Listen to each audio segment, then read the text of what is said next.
அடிமை சபை கட்டுரை பாதாளத்தின் வாசல்களை மேற்கொள்வதிலும் உண்டு. மத்திய 16:18 சம்பளப்பட்டிருக்கிறது.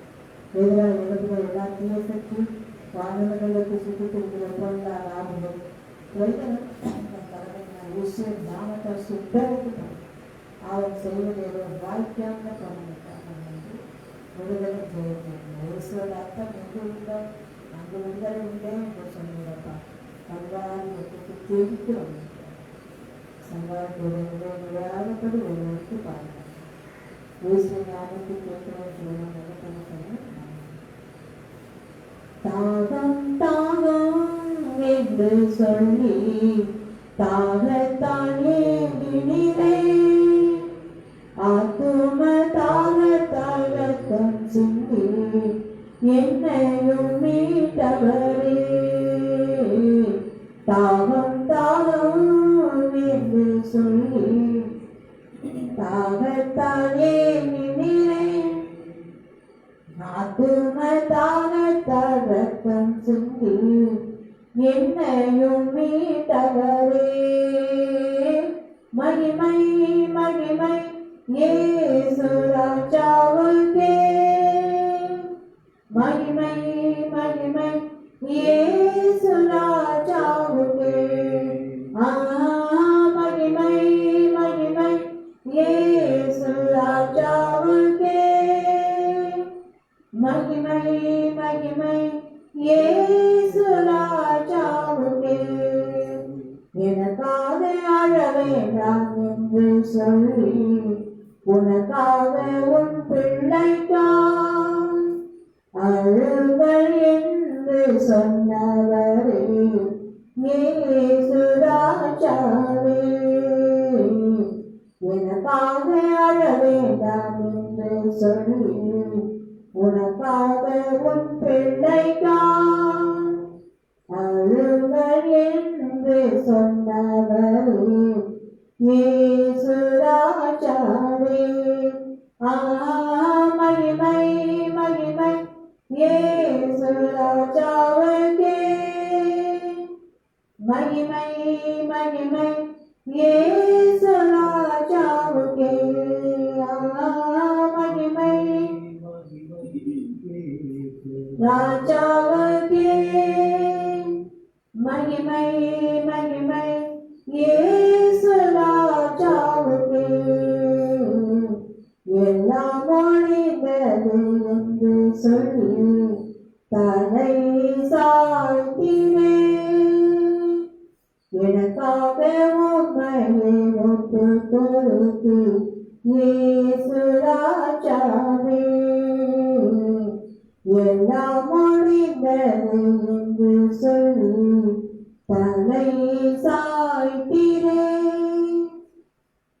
எனக்காக உண்மையை ஒப்பு கொடுத்து இயேசு ராஜாவே.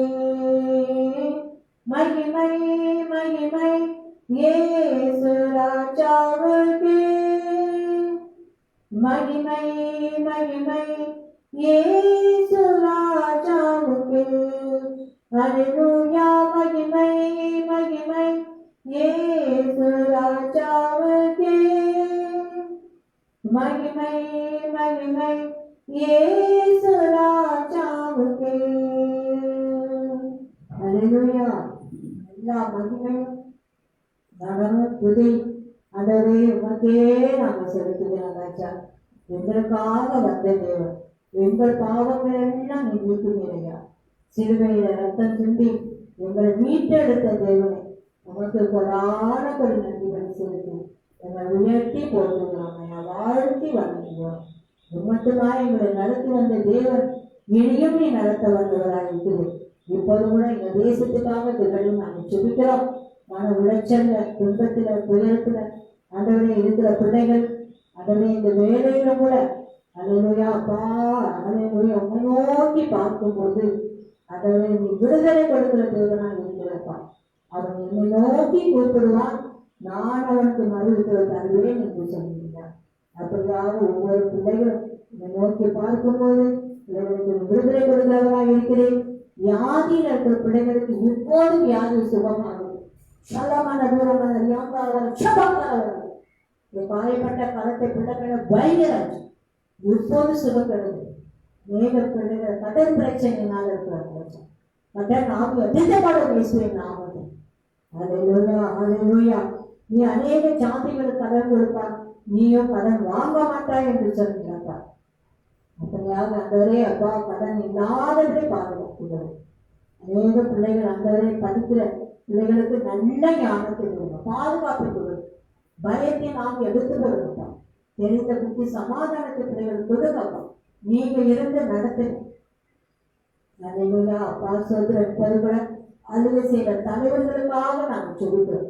நீர் ஆளுகை செய்து நீ நடத்துபடியாக சொல்லுகிறோம், பாதுகாப்பு கொடுங்க. ஒவ்வொரு அப்பா சொல்கிற தலைவர்களை நாங்கள் ஒப்புக்கொடுக்கிறோம். ஞானத்தை கொடுங்க, கிருபையை தாங்க, வெற்றியும் பாதுகாப்பு கொடுங்க. அது ஜீவ புத்தகத்தில் ஒவ்வொரு பிள்ளைகளோட பெயர் எழுதப்படும். கொரோனா ஆவினால அநேக பிள்ளைகள் பாதிக்கப்பட்டிருக்கிறாங்க. இப்போது எடுத்துக்கொள்ளுங்க இயேசுவின் நாமத்தில் அநேக சமாதானம் இல்லாத குடும்பங்கள் ராஜா, சமாதானம் இல்லாத குடும்பங்களில சமாதானத்தை கட்ட அழைக்கிறோம். நலனத்துக்குள்ள சமாதானமும் நலன்களை சுகமும் தங்கியிருக்கும் என்று சொல்லுங்கள். ஒவ்வொரு குடும்பங்களிலும் சமாதானத்தை கட்ட அழைக்கிறோம். அதையா சோத்திரம் சோத்திரம் சோத்திரம். ஒரு சமுத்திரம் தொடங்கி மறு சமுத்திரம் வரைக்கும் நீரே ஆளுகை செய்ய முடியாத சொல்லிக்கிறோம். நாங்கள் நினைப்பதற்கும் கேட்பதற்கும் மேலாக செய்கிறது என்று சொல்லுகிறோம். இந்த வார்த்தைகளுடன் அநேகருக்கும் ஆசீர்வாதமாக இருக்கிறது. இழைத்தவனை இழைப்பாத செய்கிறது அந்த வார்த்தை எங்களுக்கு அந்த அப்பா ஊடுருவி கிரியை செய்யாதபடி அது என்னிடம் திரும்பி வராது என்று சொல்லியிருக்கீங்கப்பா. அப்படியான வார்த்தைகள் அதோட ஆசீர்வாதமாக இருக்கும். இயேசு நாமத்தை கேட்கிற ஜீவனை நல்ல கணக்கானே. ஆமென். அல்லேலூயா.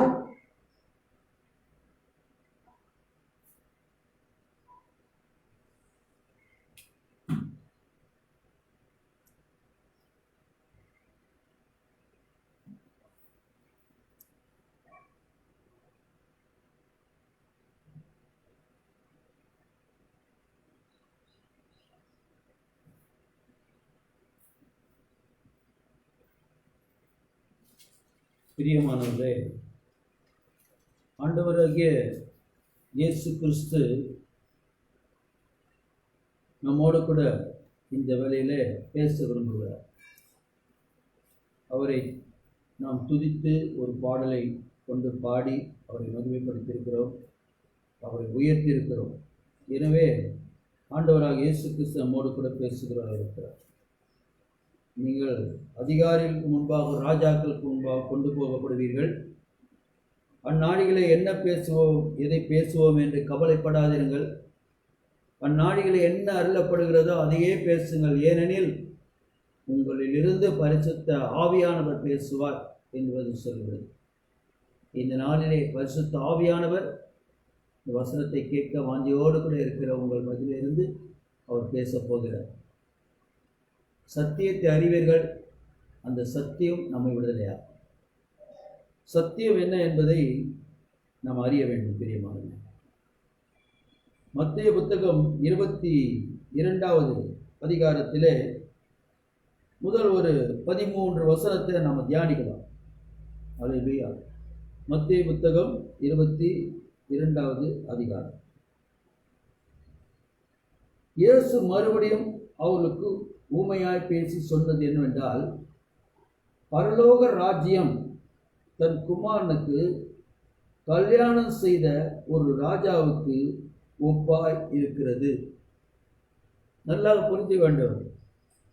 ஒரு ராஜா தன் மகனுக்கு திருமணம் நடத்தப் போகிறான் என்று சொன்னால், அவன் அழைப்பதெல்லாம் அவன் ஒழுங்கு செய்துவிட்டு ஒவ்வொருவருக்கும் என்ன அனுப்புவான்? அழைப்பதில் அனுப்புவான், இன்விடேஷன் அனுப்பும். இப்போ பார்த்தீங்கன்னா பரலோக ராஜ்யம் எப்படிப்பட்டதுன்றதை நம்ம புரிஞ்சுக்கணும். பரலோக ராஜ்யம் எப்படிப்பட்டது, அந்த ராஜ்யத்தை எப்படி நாம் சுதந்திரித்துக் கொள்ளலாம், எப்படி பரலோகம் சென்றடையலாம் என்பதை நம்ம அறியறதுக்கு அவர் ஊமையாக ஒரு காரியத்தை சொல்றார். என்ன சொல்றாரு பாருங்க, தன் குமாரனுக்கு கல்யாணம் செய்த ஒரு ராஜாவுக்கு ஒப்பா இருக்கிறது சொல்லிட்டு, அழைக்கப்பட்டவர்களை கல்யாணத்துக்கு வர சொல்லும்படி அவன் தன் ஊழியக்காரரை அனுப்பினான், அவர்களோ வர மனதில்லாதிருந்தார்கள். இந்த 3 வருஷத்துல என்ன சொல்லுது? எல்லாம் ரெடி பண்ணிட்டான், எப்படியும் இன்விடேஷன் கொடுத்தா வந்துருவாங்க, அழைப்பிதழ் கொடுத்தா வந்துருவாங்க என்ற நம்பிக்கையோடு என்ன செய்யறான்? தன் ஊழியக்காரனை கூப்பிட்டு நீ போய் எல்லாருக்கும் கொடுத்துட்டு வந்துருந்தோம். இப்போ நம்ம போகிறோம்னு சொன்னாக்கா, நம்ம வீட்டை ஒரு ஃபங்க்ஷன், ஒரு திருமண வைபவம் வைத்திருக்கிறோம் என்று சொன்னால் என்ன செய்வோம்? நம்ம போய் எல்லாருக்கும் நோட்டீஸ் கொடுக்க போவோம். ஒரு ராஜா என்னும்போது அந்த ராஜா தேசத்தில் இருக்கிற அத்தனை பேருக்கும் ஒரு வீடாக நுழைஞ்சு கொடுக்கணும்னா முடியாது பாருங்க. அதனால் என்ன பண்ணுவான்? தன்னுடைய பிரதிநிதியை அனுப்புவான், முக்கியமான ஆள் அனுப்பி நீ போய் எல்லார்ட்டையும் கொடுத்துட்டு வா அப்படின்னு சொல்லுவான். அதே மாதிரி ஊழியக்காரன் அனுப்புகிறான். எப்படி வந்துடுவாங்க? ஏன்னா ராஜா அழைப்பதை அழைச்சே வந்துடுவாங்க அப்படின்னு நம்பிக்கையோட கொடுக்குறான். ஆனால் அங்கே என்ன நடக்குது பாருங்க. 3வது வருஷத்துல அவன் தன் ஊழியக்காரன் அனுப்பினான், அவர்களோ வர மனதில்லாதிருந்தார்கள். வரல, ஒருத்தரும் வரல. ஆண்டவர் அருமையாக கூப்பிடுறாரு, செல்லமாக கூப்பிடுறாரு, என்கிட்ட வாங்க, என்கிட்ட வாங்கன்னு கூப்பிடுறாரு. அல்லேலூயா. பரலோக ராஜ்யத்தை சுதந்திரித்துக் கொள்ள என்னை விசுவாசித்து வாங்கன்னு கூப்பிடுறோம். ஆனால் கூப்பிட்டாலும் என்ன செய்ய மாட்டோம்? நம்ம போக மாட்டோம். சரி, சும்மா கூப்பிட்டா வர மாட்டுறாங்களே அப்படின்னு சொல்லிட்டு என்ன பண்ணாரு? 4வது வருஷத்துல அப்போது கர்த்தர் ஸ்தோத்திரம், அப்போது அவன் வேறு ஊழியக்காரன், யார்? அது ராஜா என்ன பண்றான்? சரி நீ போனது போனா நீ இரு என்று சொல்லிட்டு இன்னொரு ஆள் அனுப்புறான். அழைப்பித்து நீ போய் இதோ என் விருந்தை ஆயத்தம் பண்ணினேன், என் விருந்தை ஆயத்தம் பண்ணினேன், என் எருதுகளும் கொழுத்த ஜந்துகளும் அடிக்கப்பட்டது, எல்லாம் ஆயத்தமாக இருக்கிறது, கல்யாணத்துக்கு வாருங்கள் என்று அழைக்கப்பட்டவர்களுக்கு சொல்லுங்கள் என்று அனுப்பினான். இப்போவும் அழைப்பதில் கொடுத்து அனுப்புறான். என்ன சொல்லி அனுப்புறான்னா, அவன் சொல்றதை பாருங்க. விருந்து ஆயத்தம் பண்ணினேன். விருந்து ஆயத்தம் பண்ணினேன்னாக்கா, உங்களுக்கு ஒரு பார்ட்டி நான் என்ன பண்ணிட்டேன்? ஆயத்தம் பண்ணி வச்சிருக்கிறேன் சொல்லிட்டு அதில் என்ன உணவுன்ற வகையை சொல்லி அனுப்புறான் பாருங்க. வெஜிடேரியனா நான் வெஜிடேரியனா? அல்லேலூயா. சொல்றான் பாருங்க. எருதுகளும் கொழுத்த ஜந்துகளும் அடிக்கப்பட்டது. அல்லேலூயா. எருதும் அடிக்கப்பட்டது. எருதுனா மாடு, மாட்டுவாங்க இல்லைங்களா?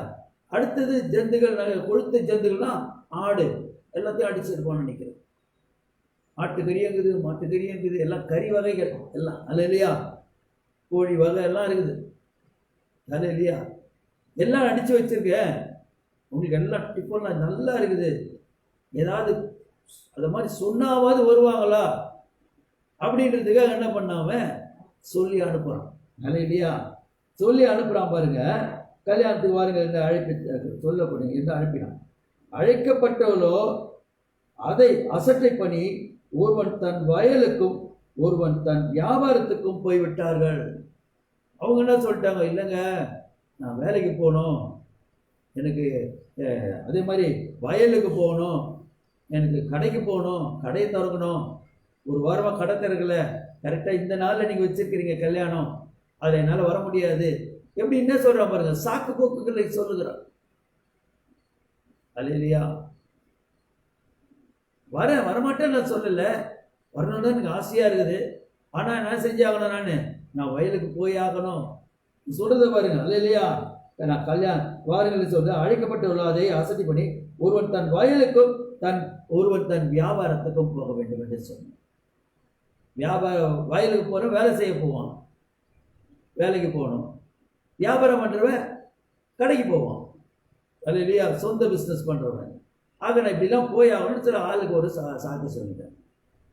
கர்த்தருக்கு ஸ்தோத்திரம். இப்போ என்ன நடக்குது பாருங்க. 4வது வருஷத்துல மற்றவர்கள் அவன் ஊழியக்காரரை பிடித்து அவமானப்படுத்தி கொலை செய்தார்கள். அல்லேலூயா. ஒருத்தர் 2 பேர் இப்படி சொல்லுவோங்கிறாங்க. ஒருத்தர் சில என்ன பண்ணாங்க? அவனை பிடிச்சி என்னன்னா சொல்கிறோம், நாங்கள் வரமாட்டேன்னு சொல்கிறோம், சும்மா வான்னு கூப்பிட்டுக்கிறேன், என்ன விஷயம்னு சொல்லிட்டு அவனை போட்டு என்ன பண்ணியிருக்காங்க? அடிச்சிருக்கிறாங்க, கொலை பண்ணியிருக்கிறாங்க. இன்றைக்கும் ஊழியம் செய்கிறவங்க அநேக பேர் என்ன பண்ணுறாங்க? கொலை செய்கிற அளவுக்கு இன்னைக்கு துணிச்சலாக இருக்கிறான். அல்லேலூயா. கர்த்தருக்கு ஸ்தோத்திரம். இந்த வசனம் பாருங்க, அருமையான வசனம். அது அது 6வது வசனம் என்ன சொல்றது? மற்றவர்கள் அவன் ஊழியக்காரரை பிடித்து அவமானப்படுத்தி, ஏசப்பாவை எப்படிலாம் அவமானப்படுத்தினாங்களோ அதே போல நீங்க ஊழியக்காரர் என்ன பண்றாங்க, பிடிச்சி அவனை அவமானப்படுத்தி எப்படி படுத்திருப்பாங்க உங்களுக்கு தெரியும், நீங்க பார்த்துருப்பீங்க. அல்லேலூயா, அல்லேலூயா. படுத்தி அவனை கொலை வர செஞ்சிடறான். கர்த்தருக்கு ஸ்தோத்திரம். இப்ப இதை ஆண்டவர் பார்த்திருக்கிறார், சும்மா இருப்பாரா சொல்லுங்க? அல்லேலூயா. ஒரு நாள் சும்மா இருக்க மாட்டார். உன்னை தொடுபவன் என் கண்மையை தொடுகிறான்னு சொல்றார். அன்பா அனுப்புறார், நான் எல்லாம் செஞ்சு வச்சிருக்கிறேன் வாங்க. ஆண்டவர் உங்களுக்கு என்ன நல்லது செய்யணுன்றதுக்காக தான் உங்களை கூப்பிடுறாரு தவிர கெட்டதுக்காக கூப்பிடல. உங்களுக்கு ஒரு பாதுகாப்பு இருக்கணும், அல்லேலூயா, உங்களுக்கு துணையா இருக்கணும் என்ற எண்ணத்தோடு ஆண்டவர் என்ன செய்யறாரு? மனுஷனை கூப்பிடுறாரு. கிறிஸ்தவனை கூப்பிடல, மனுஷனை கூப்பிடுறாரு. பொதுவா எல்லாரையும் கூப்பிடுறாரு. அல்லேலூயா. ஆனா அவங்க என்ன பண்றாங்க? ஒருத்தர் சாக்கு போக்கு சொல்றாங்க, சிலர் அவங்கள அடிச்சு கொண்டுறாங்க, அவமானப்படுத்துறாங்க. இன்னைக்கு ஊழியக்காரர்கள் அப்படியெல்லாம் இன்னைக்கு கஷ்டப்பட்டு கொண்டிருக்கிறாங்க. ஏன்னா எஜமான் சொல்லி அனுப்புறாரு, ராஜா சொல்லி அனுப்புறாங்க. வானத்தையும் பூமி படைத்த தேவன் ஊழியக்காரர்கிட்ட போய் என்னை பத்தி போய் சொல்லு, அல்லேலூயா, வருத்தப்பட்டு பாரம் சுமக்கிறவரை நீங்க எல்லோரும் இணைத்த வாருங்கள் சொல்லுன்ற. இதை சொல்ல போனா என்ன பண்றாங்க? அது மாதிரி அடிக்கிறாங்க, அவமானப்படுத்துறாங்க, கொலை செய்யறாங்க, எல்லாம் பண்றாங்க. கர்த்தருக்கு ஸ்தோத்திரம். 7வது வருஷத்துல அவர் என்ன செய்யறார் பாருங்க. அல்லேலூயா. ராஜா அதை கேள்விப்பட்டு போய் அடுத்தவனும் போய் சொல்றான், இங்க போய் ஐயோ பயமாகுது, எங்களுக்கு போறதுக்கு அடிக்கிறாங்க உதைக்கிறாங்கன்னாக்கா அவன் என்ன பண்ணும்? ராஜா அதில் கோவப்பட்டு என்ன செஞ்சானா? தன் சேனைகளை அனுப்பி, இப்ப என்ன அனுப்புனா? யுத்த வீரர்களை அனுப்புறான். முதல்ல அழைப்பு கொடுக்கறதுக்காக அனுப்புனா, இப்ப யார் அனுப்புறான்? யுத்த வீரர்கள் அனுப்புறான். யுத்த வீரர்கள் மிகாவேல் தூதன் இருக்கிறார், போய் அடிச்சு நாசம் பண்ணடான்னு அனுப்புவார். நல்ல சொல்லுவீங்களா? அல்லேலூயா. என்னங்க மனுஷகிட்ட எதிர்த்து நிற்கலாம்? வானத்தையும் பூமி படைத்த தேவனிடத்துல யாரை எதிர்த்து நிற்க முடியும்? அல்லேலூயா. சேனைகளை அனுப்பி அந்த கொலைப்பாதகரை அழித்து அவர்கள் பட்டணங்களையும் சுட்டெரித்தான். இன்னைக்கு அதனால தான் அவ்வளோ கஷ்ட துன்ப வேதனைகள் ஆகும். அல்லேலூயா. இயேசுவை ஏற்றுக்கொள்வதற்கு மனம் இல்லாமல் அவரை அவமானப்படுத்தி சாக்கு போக்கு சொல்லி எங்க கூப்பிட்டாலும் போயிடுவாங்க. எவ்வளவு தூரத்துல கல்யாணம் நடந்தாலும் போயிடுவாங்க, எவ்வளவு தூரத்துல கருமாதி நடந்தாலும் போயிடுவாங்க. அல்லேலூயா. எங்க வேணா போவாங்க, குடிக்கிறதுக்கு போவாங்க, டான்ஸ் ஆடுறதுக்கு போவாங்க, சினிமா தியேட்டருக்கு போவாங்க, எல்லாத்துக்கும் நேரம் இருக்கும். யாரும் சினிமா தியேட்டருக்கு வழி அவர் கூப்பிட்டாக்கா, ஐய் எனக்கு வேலை இருக்குது, நான் ஒரு நாள் தான் லீவில் இருக்கிறேன், ஆனால் சொல்கிறாங்க ஞாயிற்றுக்கிழமை தான் கிளம்பி எங்கே போகிறாங்க? சினிமா தியேட்டருக்கு போகிறாங்க. அன்னைக்கு கிளம்பி தான் அங்கே இங்கே சுற்றுறதுக்கு போகிறாங்க. அதுக்கெல்லாம் டைம் இருக்கும். ஆனால் சபைக்கு கூப்பிட்டா என்ன சொல்லுவாங்க? ஐய் நம்மளால முடியாதுங்க, அவ்வளோ நேரம் சபைக்கெலாம் வர முடியாது. அன்றைக்கி ஒரு நாள் தான் எனக்கு ரெஸ்ட்டு, நான் வீட்டில் ரெஸ்ட் எடுக்கிறதா வேலைக்கு, அப்புறம் மண்டேலேருந்து நான் வேலைக்கே போயின்னுக்கிறேன், ஒரு நாள் கூட ரெஸ்ட்டு கிடையாது, எல்லாம் சொல்லுவாங்க. அப்போ ஆண்டவருக்கு எவ்வளோ கோபம் வரும் பாருங்க. உனக்காக நான் வானத்தை படைச்சேன், சூரியனை படைச்சேன், சந்திரனை படைச்சேன், நட்சத்திரத்தை படைச்சேன், உனக்கு எல்லா விதமான ஆக்சிஜனை கொடுக்குறேன், இவ்வளோ பேருக்கும் ஆக்சிஜன் கொடுத்துன்னு வராரு. இப்போதான் இன்னும் கொரோனா வியாதிக்கு ஆக்சிஜன் இல்லைன்றாங்க. உலகம் எப்படி வாழ்ந்தோம், நீ எப்படி வாழ போகிறோம்? எல்லாம் கொடுக்குறேன் நான். அப்படி கொடுத்து எனக்கு ஒரு நாள், வாரத்தில் ஒரு நாள், அது ஒரு சில மணி நேரம் நீ என்ன பண்ணு, என்னுடைய சமூகத்திலேருந்து எனக்கு நன்றி ஸ்தோத்திரம் பண்ணிட்டு போன்ற, என்னை துதிச்சு பாடிட்டு போ, வேற ஒன்றும் வேணாம், கைத்தட்டி பாடி நான் சொல்லுகிற வசனம். ஏன்னா அவர் பரிசுத்த ஆவியானவர் பேசி கொண்டிருக்கிறார். சபைகளிலே மனுஷன் பேசல, மனுஷனுக்குள்ள இருந்து பரிசுத்த ஆவியானவர் தன்னுடைய எண்ணங்களை வெளிப்படுத்தி கொண்டிருக்கிறார், தன்னுடைய காரியங்களை அவர் சொல்லிக் கொண்டிருக்கிறார். மனுஷர்கள் எப்படி வாழணும், எப்படி செய்யணும், எப்படி நடக்கணும், எல்லாத்தையும் அவர் அறிவுரை கொடுத்து, ஏன்னா பரலோக ராஜ்யத்தை கூட்டின்னு போகிறார். இதோட இந்த உலகம் முடிஞ்சிருச்சு, இறந்துட்டா முடிஞ்சு போச்சு, அதோட பாதை அவ்வளோதான், புதைச்சிட்டாங்க முடிஞ்சிருச்சு நினைக்காதீங்க. சரீரத்துக்கு வேணா முடிவு இருக்கலாம், ஆனால் உள்ள இருக்கிற ஆத்மாவுக்கு, ஆவிக்கு என்ன இல்லை? அல்லேலூயா, அழிவு இல்லை. ஆவி, ஆத்மா, சரீரம் 3 இருக்குது. சரீரம் தான் ஒழிஞ்சு போகுமே தவிர அதுக்குள்ள இருக்கிற ஆவி, அவர் ஜீவாவியை ஊதினவர்கிட்ட அது திரும்பி போயிடும். அதுக்குள்ள ஒரு ஆத்மா இருக்குது பிரியமானது, அதான் மனுஷன். அந்த ஆத்மா தான் மனுஷன். அந்த மனுஷனுக்கு தண்டனை இருக்குது, நியாயத்தீர்ப்பு இருக்கிறது. அவன் வாழ்ந்த நாட்களில் என்னென்ன காரியங்கள் அவன் செய்தானோ, எவ்வளவு நன்மை செஞ்சான், எவ்வளவு தீமை செஞ்சான், அதுக்கெல்லாம் அவர் லெக்சர் வச்சிருக்கிறார். ஒவ்வொரு சின்ன வயசுல இருந்து, அதாவது விவரம் தெரிஞ்ச வயசுல இருந்து நாம செய்த அனைத்து பாவங்களுக்கும் கணக்கு கொடுத்தாகும். முடிஞ்சிச்சு நினைக்காதீங்க. அல்லேலூயா. ஒரு தேவன் இருக்கிறான், நியாயம் தீர்க்கும் தேவன் இருக்கிறார். ஆனால் என்ன பண்ணாரு? சேனையா அனுப்பினார். கர்த்தருக்கு ஸ்தோத்திரம், கர்த்தருக்கு ஸ்தோத்திரம். 8-10 வாசிங்க. அங்க வச்சா அது மொத்தம் 22ல 8 வாசிக்கிறார். அப்போது அவன் தன் ஊழியக்காரர் நோக்கி, கல்யாண விருந்துக்கு ஆயத்தமா இருக்கிறது, அழைக்கப்பட்டுள்ள அதுக்கு அபாத்திரமாய் போனார்கள். அதுக்கு தகுதி இல்லாம போயிட்டாங்க, கொடுத்து வைக்கல அவங்களுக்கு. அதனால என்ன பண்ணு நீ, ஆகையால் நீங்கள் வழிச்சந்தையிலே போய் காணப்படுகிற யாவரையும் கல்யாணத்துக்கு அழைத்து கொண்டு வாருங்கள். ஏன்னா உறுதி செஞ்சு வச்சிருக்கேன், அது யாராவது ஒருத்தர் சாப்பிட்டு தெரிந்து கொள்ளப்பட்ட பிள்ளைகளை கூப்பிட்டா என்ன செய்ய மாட்டாங்க? வரமாட்டாங்க. கிறிஸ்தவங்களை விட்டுட்டாரு. இன்னைக்கு கிறிஸ்தவன் சொல்லி நிற்கிறாங்களே அவங்களெல்லாம் விட்டாரு. எந்த கிறிஸ்தவ சபைக்கு போறதில்லை, கோயில் குளங்களுக்கு போய் நிற்கிறாங்க. அல்லேலூயா. விட்டுட்டேன்.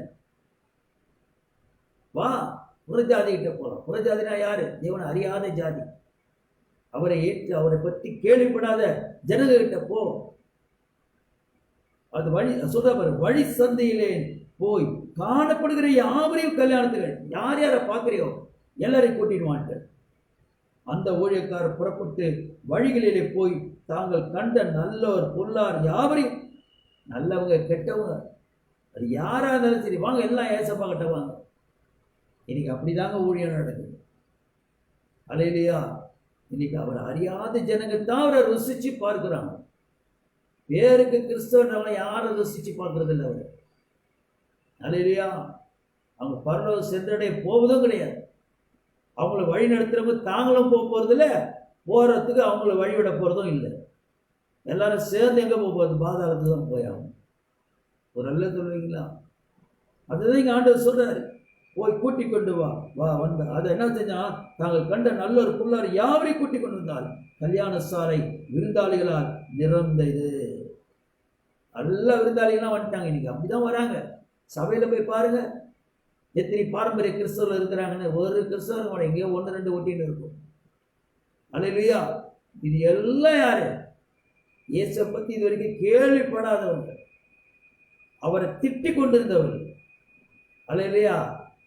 அவங்களாம் இன்னைக்கு ஆண்டவர் அறிஞ்சு வந்திருக்கு. ஐயோ, நான் ஒரு காலத்தில் எப்படி பைபிள் எடுத்து கிழிச்சு போடுவேன், ஆனால் இன்னைக்கு அந்த ஆண்டோடைய அருமையை அன்பை நான் அறிஞ்சிருக்கிறேன், அவருக்கான ஊழியம் செய்ய போறேன், அப்படி ஒரு பொருத்தனையே செய்யறாங்க. அல்லேலூயா. அவருக்கு விரோதமா நின்று இருந்திருக்கேனே இவ்வளவு காலம், அந்த அன்பு அறியாம இருந்தனே அப்படின்னு சொல்லி இன்னைக்கு அநேகர் வந்து இயேசுவை ஏற்றுக்கொண்டு என்ன செய்யறாங்க? அவருக்காக ஊழியம் செய்ய அவங்க முற்படுறாங்க. உங்களை பொருத்தனையா ஒப்பு கொடுக்குறாங்க தன்னோட ஆவி ஆத்மா சரீரத்தை. இப்ப ஆண்டவர் எவ்வளவு சந்தோஷமா இருக்குது தெரியுமா உங்களுக்கு? அல்லேலூயா. விருந்தாளிக்கு நிறைந்தது. விருந்தாளிகளை பார்க்கும்படி ராஜா உள்ளே பிரவேசித்த போது கல்யாண வஸ்திரம் தரித்திருந்தாத ஒரு மனுஷனை அவர் அங்கே கண்டு, எல்லாரும் இல்லை அங்க பாருங்க, எல்லாரும் இல்லை, விருந்தாளிகளை பார்க்கும்படி ராஜா உள்ளே போனார். எல்லாம் ஒரே ஆசையாயிடுச்சு, எல்லாம் வந்துட்டாங்க கேள்விப்பட்ட. ஒரேகாரன் சொல்றான் போய், ஐயா கல்யாண வீடு நிறைஞ்சிடுச்சு வாங்கியா அப்படின்னு பார்க்குற ஒரே சந்தோஷம். தான் பையனுடைய கல்யாணத்துக்கு யார் யாரை முன்குறித்து வருவாங்கன்னு நினைச்சு அவங்களாம் வரல. யார் யாரோ அறியாதவங்க, என்னை திட்டிருந்தவங்களாம் இன்னைக்கு வந்துட்டாங்க என்னை தேடி. இல்லையா? கல்யாணத்துக்கு என் மகனை வாழ்த்துறதுக்கு வந்திருக்கிறாங்க. இதா சொல்லுவார், என் மகன் இயேசு கிறிஸ்து வாழ்த்துறதுக்கு இவ்வளோ பேர் வந்துட்டாங்களே, நான் ரொம்ப சந்தோஷப்படுவேன். நல்லா சொல்லுவீங்களா? அதுதான் இன்னைக்கு நடக்குது.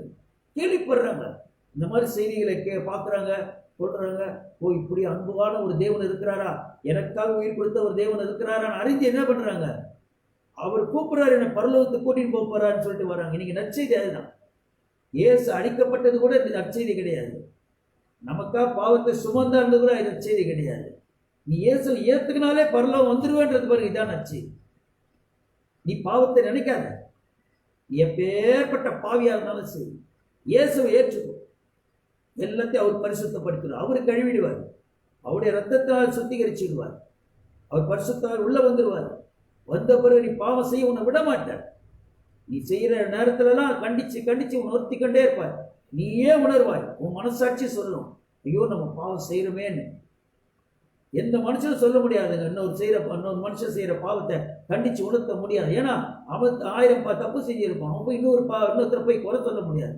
ஆனா இயேசு அப்படி இல்லை, ஒரு குற்றமும் செய்யாதவர், பாவம் அறியாத தேவன், நமக்காக பாவமாக்கப்பட்ட அந்த இயேசு கிறிஸ்து கண்டிப்பா அவருடைய பாவங்களை நமக்கு உணர்த்துவார். அப்ப நமக்குள்ளே தெரியும், ஐயோ நம்ம செய்யக்கூடாது, நமக்குள்ள ஏதோ ஒரு ஆவி இருந்து நம்மளை வழிநடத்த போகுதுன்றதை அவங்க உணர்றாங்க.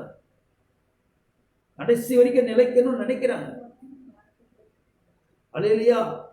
இன்னைக்கு ஆண்டவர் அவ்வளவு சந்தோஷமா இருக்கிறார் பிரியமான கர்த்தருடைய ஸ்தோத்திரம். பாருங்க, உள்ள போனாரு.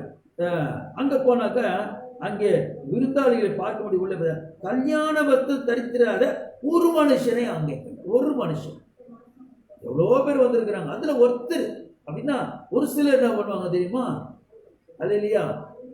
சபைக்கு சும்மா வந்துருக்கா, சபை எல்லாம் போறாங்க, என்னதான் நடக்குது பார்க்கலாம் அப்படி குற்ற உணர்வோடு கூட அமர்ந்திருக்கிறவங்களும் இருப்பாங்க. இல்லையா? அவங்கள பார்க்கிறாரு அவர். அதற்கு தத்திர மனுஷனை அங்கே கண்டு, சிநேகிதனே, அப்போ கூட அவனை போய் எல்லாம் கூப்பிடல, ஏய் நண்பனே, எவ்வளவு நன்மையை கூப்பிடாரு, நீ கல்யாண வஸ்திரம் இல்லாதவனாய் இங்க எப்படி வந்தா என்று கேட்டான். அதற்கு அவன் பேசாமல் இருந்தான். எப்படி கல்யாணத்துக்கு வரணும், எப்படி வரணும், ஒரு ஒழுங்கு தெரியாது இல்லையா? தந்தையானாலும் கசக்கி கட்டுனுவாங்களே. நீ கிழி கொண்ட ட்ரெஸ் வச்சிருக்கலாம், நீ அதை கசக்கி அது நலுங்கி இந்த கூட அயன் கூட பண்ண வேணாம், சுத்தமா வரணும்ல. பக்கத்துல கூட சாப்பிட்றானே விருந்தல, அப்ப நீ பக்கத்துல நீ நாத்தடிச்சிருந்தா பக்கத்துல எப்படி அவன் சாப்பிடுவான், அதையாவது நினைச்சு பார்க்கணும் இல்ல அப்படின்ற எண்ணத்தோடு கோபத்தோடு அவருக்கு என்ன பாருங்க பொறுப்பான அவன் என்ன செஞ்சாரு. அப்போது ராஜா பணிவிடைக்காரனை நோக்கி அங்க பரிமாறுற அவனை கூப்பிட்டு, இவனை கையும் காலமாய் கட்டி கொண்டு போய் அழுகையும் பற்படியும் உண்டாயிருக்கிற புறமான இருளிலே போடுங்கள் என்றான். தூக்கி போய் பாதாளத்தில் தூக்கி போடுன்ட்டு. அப்படிலாம் ஏசப்பா சமூகத்துல யாரும் குற்ற உணர்வோட அங்க என்ன நடக்குது பார்க்கலான்னு வந்தாங்கன்னா அவங்க நிலைமை என்னன்னா பாதாளம் தான் அவங்களுக்கு வாய் திறந்தது. அல்லேலூயா. அப்போ வஸ்திரம் தரித்தவர் அவங்க சொல்றாரு பாருங்க, கல்யாண வஸ்திரம் அவங்க சொல்றதை நீங்க பாருங்க. அப்படி நீ சிநேகிதனே, நீ கல்யாண வஸ்திரம் இல்லாதவனாய் இங்க எப்படி வந்தாய்? தேவனுடைய குமாரனாகிய இயேசு கிறிஸ்துடைய கல்யாணம் நடக்க போது, கல்யாணம் நம்மளதான் மணவாளன், நம்மளதான் மணவாட்டிகள், அவர் மணவாளன். அப்போ நீ எப்படி வரணும், ஒரு மணவாட்டி எப்படி வரணும், எப்படி அலங்கரித்து கொண்டு வரணும் மணவாளனை பார்க்கறதுக்கு? நீ எப்படி வந்திருக்கிற? அழுக்கு ட்ரெஸ்ஸோடு வந்திருக்கிறிய, பாவக்கரையோடு கூட வந்திருக்கிறிய அப்படின்னு சொல்லி அவனை கொண்டு போய் எங்க போடுறாரு? பாதாளத்துல போடுறாரு. பிரியமானவர், அப்போ நம்ம எப்படிப்பட்ட வஸ்திரம் தரித்திருக்கணும்னு ஆண்டவர் விரும்புறாரு தெரியுங்களா உங்களுக்கு? அதுவும் கல்யாண வஸ்திரம் எப்படிப்பட்டதா இருக்குன்னு ஏசாயா தீர்க்கதரிசி புத்தகம் 61 10வது வசனத்தை நான் வாசிக்கிறேன் கேள்வி. ஏசாயா தீர்க்கதரிசி புத்தகம் 61 10வது வசனம். கர்த்தருக்குள் பூரிப்பாய் மகிழ்கிறேன், என் தேவனுக்குள் என் ஆத்மா களி கூர்ந்திருக்கிறது. அல்லேலூயா. ஒவ்வொரு ஆண்டவரை தேடி வர்றவங்களுக்கு ஒரு பெரிய சந்தோஷம். கர்த்தருக்குள் நான் பூரிப்பாய் மகிழ்கிறேன். பூரிப்பாய் நான் என்ன தெரியுமா? பொங்கி போய். சப்பாத்தி எப்படி இருக்கும்? சப்பையா இருக்கும். பூரி எப்படி இருக்கும்? உப்பலா இருக்கும். அல்லேலூயா. அந்த மாதிரி நான் சந்தோஷத்தில் எப்படி இருக்கிறேன்? நான் மகிழ்ச்சியில பூரிப்பா இருக்கிறேன். சொல்றான், என் தேவனுக்குள் நான் ஆத்மா என் களி கூர்ந்திருக்கிறேன். என் ஆத்மா உள்ளான மனுஷன், எனக்கு இன்னைக்கு எந்த டென்ஷனும் கிடையாது, எந்த மன அழுத்தம் கிடையாது.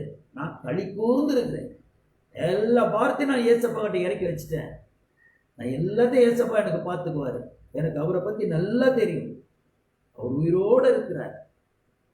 மனுஷன் கைவிடலாம், தாய் கைவிடலாம், தகப்பன் கைவிடலாம், உறவினர் கைவிடலாம், ஆனால் என் இயேசுவோ ஒருவரையும் கைவிட மாட்டேன்.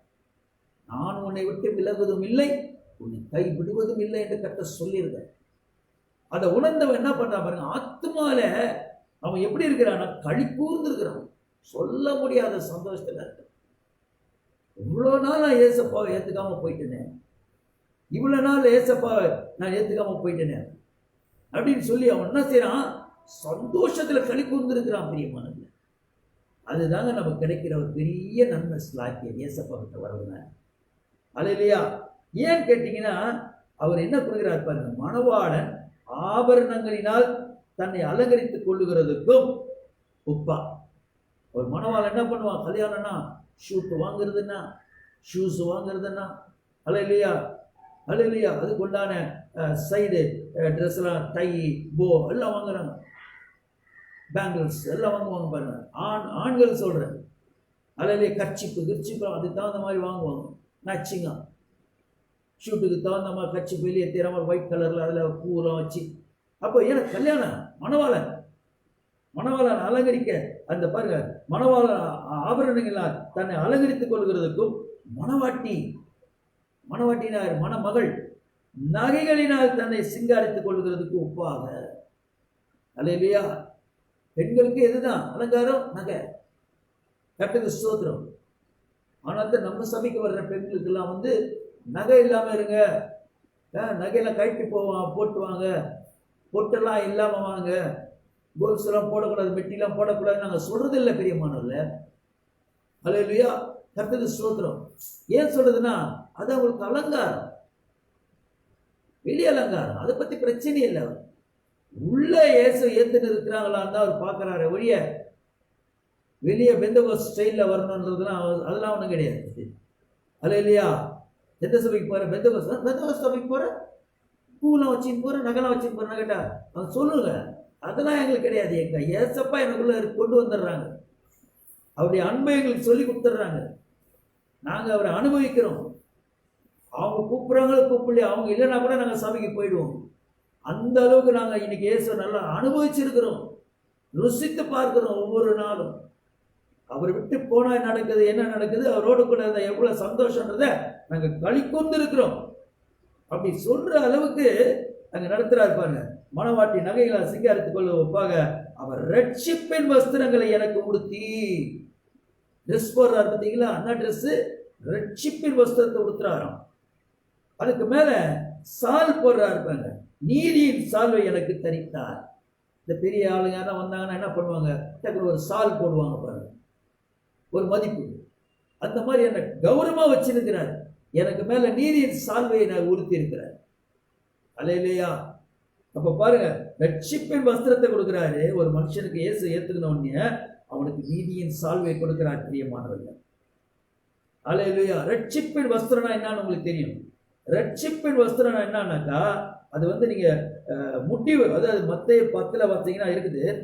நான் வாசிக்கிற ஒரு சில வசனம்.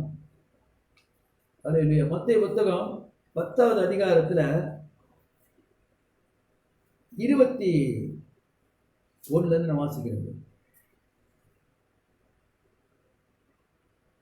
21, 22, 23 வாசிக்கிறேன். கர்த்தர் சகோதரே, கர்த்தர்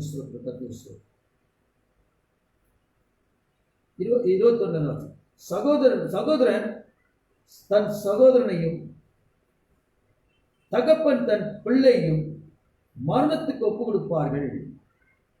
பெற்றாருக்கு விரோதமாய் பிள்ளைகள் எழும்பி அவர்களை கொலை செய்வார்கள். இதெல்லாம் நடக்கும். இப்போ இயேசு வருகை நாளில் இதெல்லாம் சம்பவம் நடக்கும். சகோதரன் தன் சகோதரனை கொல்லுவான், தகப்பன் தன் பிள்ளையை கொல்லுவான், பெற்றாருக்கு விரோதமா பிள்ளை தாய் தகப்பனை கொலை செய்யும். இதெல்லாம் நடக்கும். இன்னைக்கு பார்த்தீங்கன்னா டிவியை திறந்தால இந்த கிரைம் ஸ்டோரி அதெல்லாம் பார்த்தீங்கன்னா எல்லாம் அதான். அல்லேலூயா. நீங்க பார்த்து பாருங்க, எல்லாம் அதான் நடக்குது பாருங்க. என் நாமத்தின் நிமித்தம் நீங்கள் எல்லாராலும் பகைக்கப்படுவீர்கள். அல்லேலூயா. அவரை ஏத்துக்கினா நம்ம சொந்த பந்தம் கூட நம்மளை பகைச்சிடுவாங்க, நம்மளை நல்லது கெட்டு கூட கூப்பிட மாட்டாங்க. அல்லேலூயா. பயப்படுவாங்க. இதெல்லாம் நடக்கும் பாருங்க. என் நாமத்தின் நிமித்தம் சொல்ல, என் நாமத்தின் நிமித்தம் நீங்கள் எல்லாராலும் பகைக்கப்படுவீர்கள், ஆனாலும் முடிவு பரியந்த நிலைத்திருக்கிறவனே ரட்சிக்கப்படுவான்.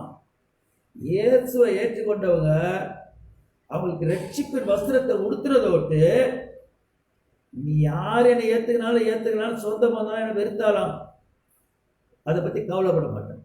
நான் இயேசுக்கிட்ட தான் இருக்கேன், செத்தால இயேசுக்குள்ளதான் சாவேன். கொடிக்காத்த குமரன் மாதிரி இயேசுவின் நாமத்தை காக்கிற ஒவ்வொரு மனுஷனா நம்ம வாழணும். அது எப்போ வரும் தெரியுமா? அல்லேலூயா. இயேசு உங்களை நீங்க முழுமையா இயேசு மேல அன்பு செலுத்தும் போது அந்த ரட்சிப்பின் வஸ்திரத்தை உங்களுக்கு கொடுத்துருவார். அல்லேலூயா. சொத்து சொல்லுவாங்க, உனக்கு சொத்தெல்லாம் ஒன்றும் கிடையாது, நீ யாரையாவது கல்யாணம் பண்ணிக்கோ, நீ இந்து கல்யாணம் பண்ண போனா, நீ கிறிஸ்தவனை கல்யாணம் பண்ணா உனக்கு சொத்துக்குது, உன் சொத்தை வச்சு நீயே வச்சுக்கோ, போகும்போது கூட அடக்கத்துக்கு கூட தூக்கின்னு போய்க்கோ. ஒரு அல்ல சொல்வீங்களா? நான் இயேசுதான், இயேசை விட்டு நான் வரமாட்டேன், ஏன்னா நான் பரலோகத்துக்கு போக போறேன். அல்லேலூயா. உன் சொத்தை வச்சு நான் எங்க போக போறேன்? போகும்போது எடுத்து நான் போகிறேன் நீ கொடுக்குற சொத்தை. அல்லேலூயா. ஒரு திருவாணி கூட எடுத்து போக முடியாது என்னால. கர்த்தருக்கு ஸ்தோத்திரம். நான் எங்க அப்பா கிட்ட பரலோகத்துக்கு போக போறேன், கோல்டு ரோட்ல நடக்க போறேன். நான் எனக்கு வைரத்திலும் இன்னைக்கு ஜுவல் ஷாப் வச்சுருக்கிறவங்களுக்கு கூட தெரியாத நிறைய மெட்டீரியல் இருக்குது, விலை உயர்ந்த மெட்டீரியல்ஸ்லாம். அதெல்லாம் நீங்க வெளிப்படுத்த விசேஷத்துல 21வது அதிகாரத்துல படிச்சு பார்த்தீங்கன்னா அங்க இருக்குது. அதெல்லாம் இன்னைக்கு எடுத்து போய் ஜுவல் ஷாப்ல இருக்கிற அவங்க கிட்ட கேட்டா கூட இதெல்லாம் எனக்கு என்ன தெரியாது. அந்த மாதிரி நிறைய பூமியில புதைஞ்சி இருக்குது. அதெல்லாம் பரலோகத்தில் என்ன தெரியும்? பில்டிங் நமக்கு கட்டுறதுக்கு மெட்டீரியல் இருக்கு. கர்த்தருக்கு ஸ்தோத்திரம். கல்லு மண்ணு சிமெண்ட் மாதிரி அதெல்லாம் அதை வச்சு ஆண்டவர் அருமையா வீடை கட்டி ரோடை வந்து தங்கத்திலே போட்டு வச்சிருக்கிற. நான் அங்க போவேன்னா நீ வச்சிருக்கிற சொத்துக்காக நான் இயேசு விட்டுட்டு உங்க முன்னால வருவேன். அடுத்தது எங்க போவோம்? பாதாளத்துக்கு வர நான் போகணும் அப்படின்ற அளவுக்கு அந்த வஸ்திரத்தை கொடுத்துருவார். எதையும் ஏத்துக்க மாட்டாங்க. என் இயேசு தான் எனக்கு வேணும். அதான் ரட்சிப்பின் வஸ்திரம். ஒரு அல்ல சொல்வீங்களா? அது அடுத்த வருஷத்துல வந்து பாருங்க, கர்த்தருக்கு ஸ்தோத்திரம்.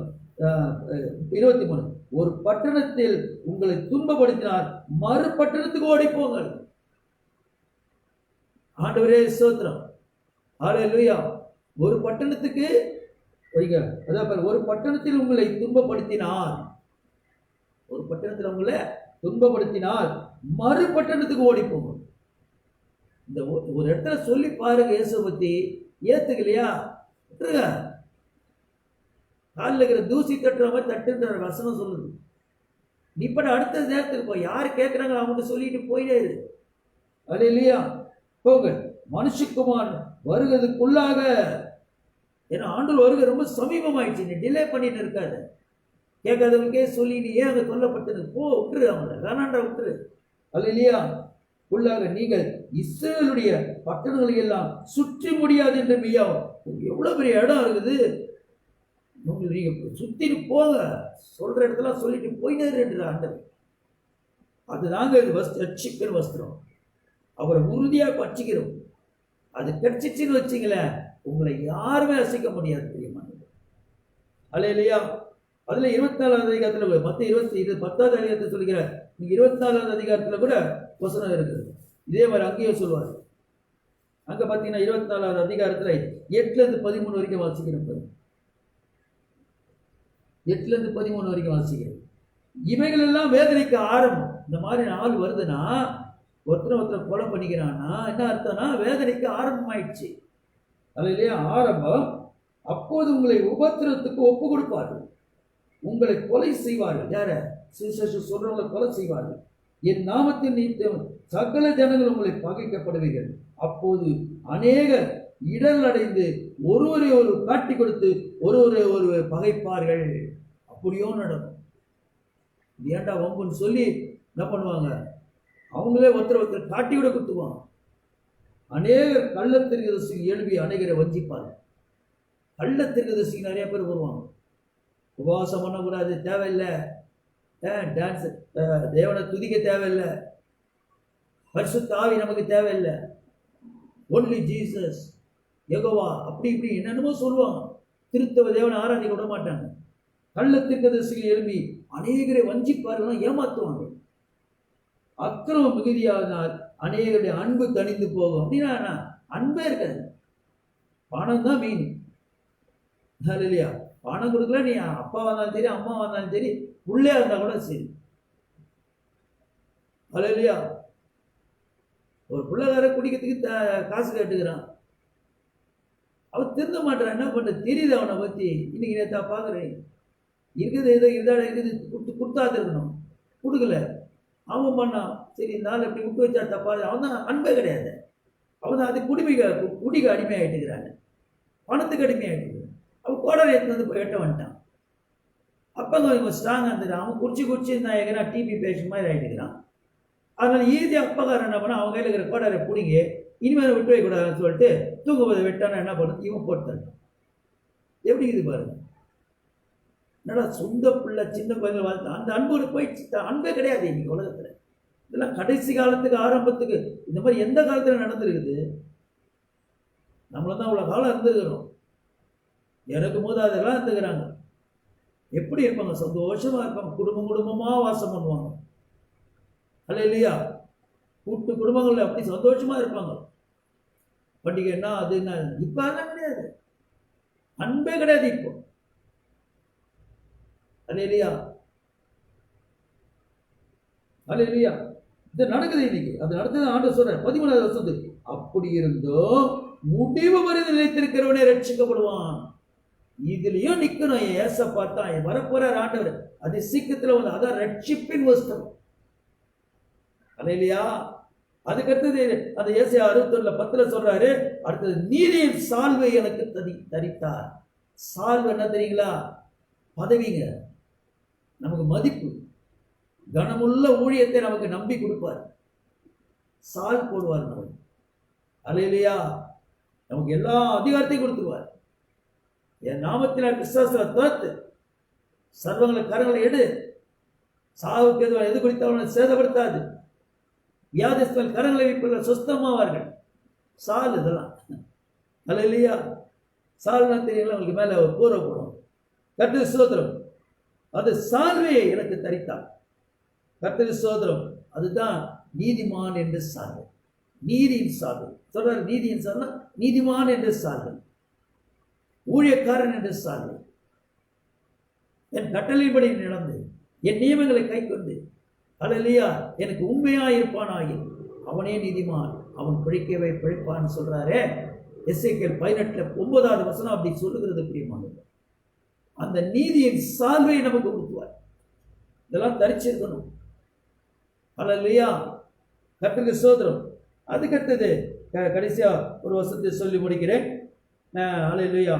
அதான் சொல்றாரு, நீதியின் சால்வை இருக்குன்னா நீங்க மத்தேயு புத்தகம் 10வது அதிகாரம் 32வது வசனத்துல சொல்றாரு, மனுஷருக்கு முன்பாக என்னை அறிக்கை பண்ணுகிறவன் எவனோ அவன் ஊழியக்கார சும்மா இருக்க மாட்டான். வாயை வச்சு எங்க போனாலும் இயேசு பத்தி சொல்லிட்டு வந்துடுவான்.